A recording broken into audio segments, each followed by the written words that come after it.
On November 28, 2016, a young Muslim man committed a stabbing and vehicle ramming attack at Ohio State University. After things wouldn't go as planned, police would find out that he had been corrupted by Islamic extremist material. This is the story of Abdul Artan. Hey all, I have another Islamic extremist related case, and one that I've wanted to make for a while since it hasn't been covered much. Enjoy. Abdul Artan was born in 1998 in Somalia. He was the third of 7 children of a Muslim family.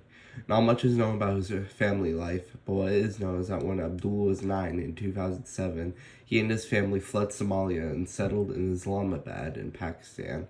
They lived here for about 7 years before Abdul's mother applied and was accepted a visa into the United States.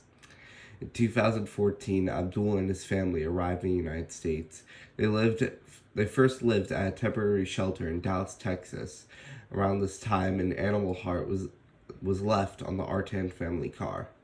24 days later, they moved into an apartment at the Havenwood Townhomes in the West Side neighborhood of Columbus, Ohio. Friends would say Abdul loved to be an American and that he did not show any signs of extremism. Abdul began attending Columbus State Community College in the fall of 2014. He had no disciplinary record and was described as a very normal, good student who frequently talked about Islam. In the summer of 2016, Abdul graduated cum laude with an Associate of Arts degree and moved on to Ohio State University, studying at the Fisher College of Business, where he continued to act the same way. On his first day, Abdul was interviewed by The Lantern, OSU's newspaper. He stated that he could not find areas to pray at OSU in contrast to CSCC, although he was seemingly unaware of a Muslim prayer space in the OSU Student Union. He also stated that he was afraid of others' opinions on him because of what he perceived to be a negative portrayal of Muslims in the media, and criticized the then presidential candidate Donald Trump for not being educated on Islam. He was also afraid of Donald Trump's rhetoric towards Muslims and what it might mean for immigrants and refugees. During 2016, Abdul got a job at a local Home Depot. It was also around this time that he started to become interested in Islamic extremism.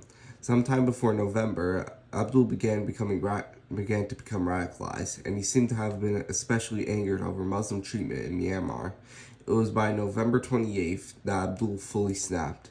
Around a week before that date, Abdul visited Washington, D.C., and there he bought a knife from a Home Depot. On the 27th, the eve of his attack, Abdul bought another knife from a Walmart in Columbus. With that, he was ready to commit his attack. On November 28, 2016, Abdul made a Facebook post. I wasn't really able to find the whole post, but I was able to find part of it. If you want us Muslims to stop carrying out lone wolf attacks, then make peace. We will not let you sleep unless you give peace to the Muslims. He also ranted about the treatment of Muslims in Myanmar, since the Rohingya people in the country were eliminated in healthcare and had been confined to squalid displaced persons camps in Rakhine State. Later that day, Abdul took his butcher knife and began driving his 2001 to 2005 Honda Civic around OSU's campus. He eventually reached Watts Hall. As he drove, he plowed his car into a group of people. Among the injured was Professor Emeritus William Clark. Abdul continued driving until he crashed his car into a brick wall. After crashing, Abdul got off his car, let out a war cry, and began slashing and stabbing people with his butcher knife. Anderson Payne, a U.S. Army veteran who was helping people struck by the vehicle, grabbed Abdul's knife and ducked under his arm in order to escape. Anderson would slash his hand on Abdul's knife. After 2 minutes of chaos, OSU police officer Alan Harajka ordered Abdul to drop his knife. Abdul instead began walking towards him, shouting Allahu Akbar. This led Officer Harajka to open fire. When Harajka opened fire, he struck Abdul several times and killed him. One of his bullets also struck a nearby person. With Abdul Artan dead, the Ohio State University attack was over. A total of 13 people had been injured. 11 were injured by Abdul directly, either by being run over or stabbed. One other person was injured when Alan Harajko shot Abdul, and the 13th person was injured indirectly by unknown circumstances. Abdul Artan himself was the only fatality. After the attack was over, Watts Hall was closed down. It was determined a gas leak that happened earlier that day was unrelated. On November 30th, 2 days after the attack, more than 500 students, employees, and community members attended the #BuckeyeStrong event at St. John Arena. The attack and the Pulse nightclub shooting that occurred earlier that year also led to a new federal initiative being launched. It was designed to train people working at schools and other public places on how to treat injuries before paramedics arrived at the scene. ISIL also claimed responsibility for the incident.